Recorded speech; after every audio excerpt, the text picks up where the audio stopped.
First நான் அதுக்கு ஒரு 1/4 கிலோ அளவு பச்சரிசி எடுத்துட்ருக்கேன். அதை அந்த பவுலில் ஆட் பண்ணிக்கலாம். அடுத்ததாக 1/2 கப்பு பாசிப்பருப்பு. இந்த பவுலில் நம்ம தண்ணி ஊற்றி பச்சரிசையும் பாசிப்பருப்பையும் நல்லா கழுவி எடுத்துக்கலாம். கழுவிட்டு இந்த தண்ணியை நம்ம வடித்து விட்டுக்கிறோம்.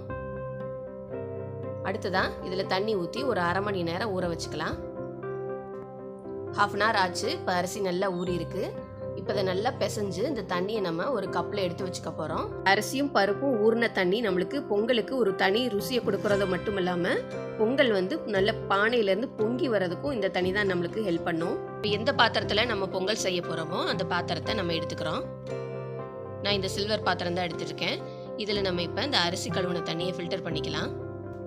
பொங்கல் பாத்திரம் அடிகனமான பாத்திரமாக தான் நான் எடுத்திருக்கேன். நெக்ஸ்ட்டு நம்ம எந்த கப்பில் அரிசி அளந்தோமோ அதே கப்பில் ஒரு 3.5 கப் அளவு தண்ணி ஆட் பண்ணிக்கலாம்.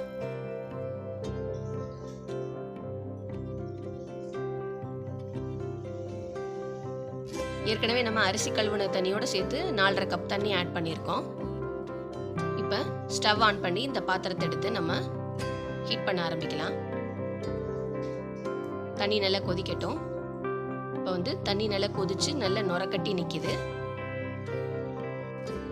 தண்ணி நல்லா கொதிக்கிறதுக்கு நம்ம மீடியம் ஃப்ளேம்லேயே வச்சு நல்லா கொதிக்க வச்சுக்கலாம். இப்போ நல்லா பொங்கி வருது. இந்த நேரத்தில் நம்ம ஊற வச்சிருக்கிற பச்சரிசியும் பாசிப்பருப்பையும் நம்ம ஆட் பண்ணிக்கலாம்.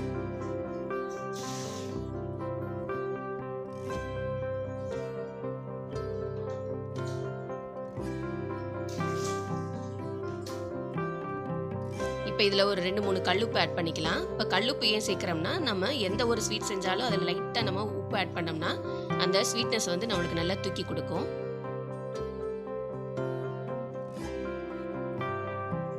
இந்த நேரத்தில் அடிக்கடி நம்ம கொஞ்சம் கிளறி விட்டுட்டா கொஞ்சம் அடி பிடிக்காம இருக்கும்.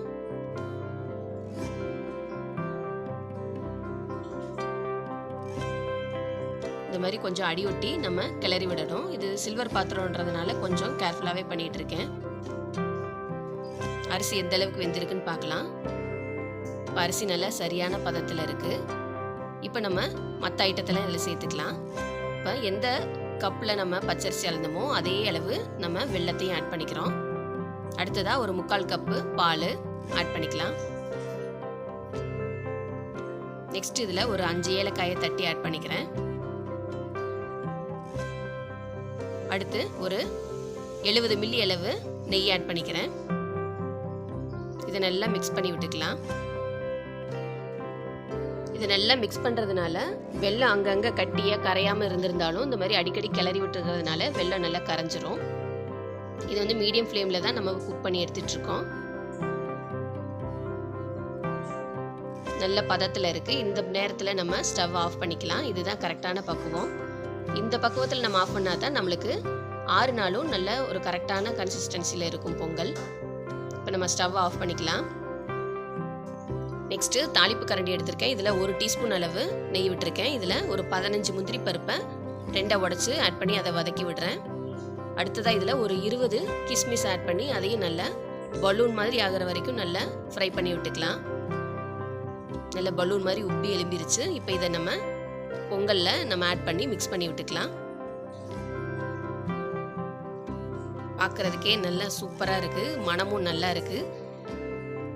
இதே மாதிரி நீங்கள் உங்கள் வீட்டில் ட்ரை பண்ணி பார்த்து கமெண்ட்ஸில் நீங்கள் ஃபீட்பேக் கொடுங்க. இந்த பொங்கல் உங்களுக்கு பிடிச்சதுன்னா லைக் பண்ணுங்கள், கமெண்ட் பண்ணுங்கள், ஷேர் பண்ணுங்கள். மறக்காமல் டுட்டூஸ் உலகம் சேனலை சப்ஸ்கிரைப் பண்ணுங்கள். பக்கத்தில் இருக்க பெல் பட்டனை கிளிக் பண்ணுங்கள். தேங்க்யூ.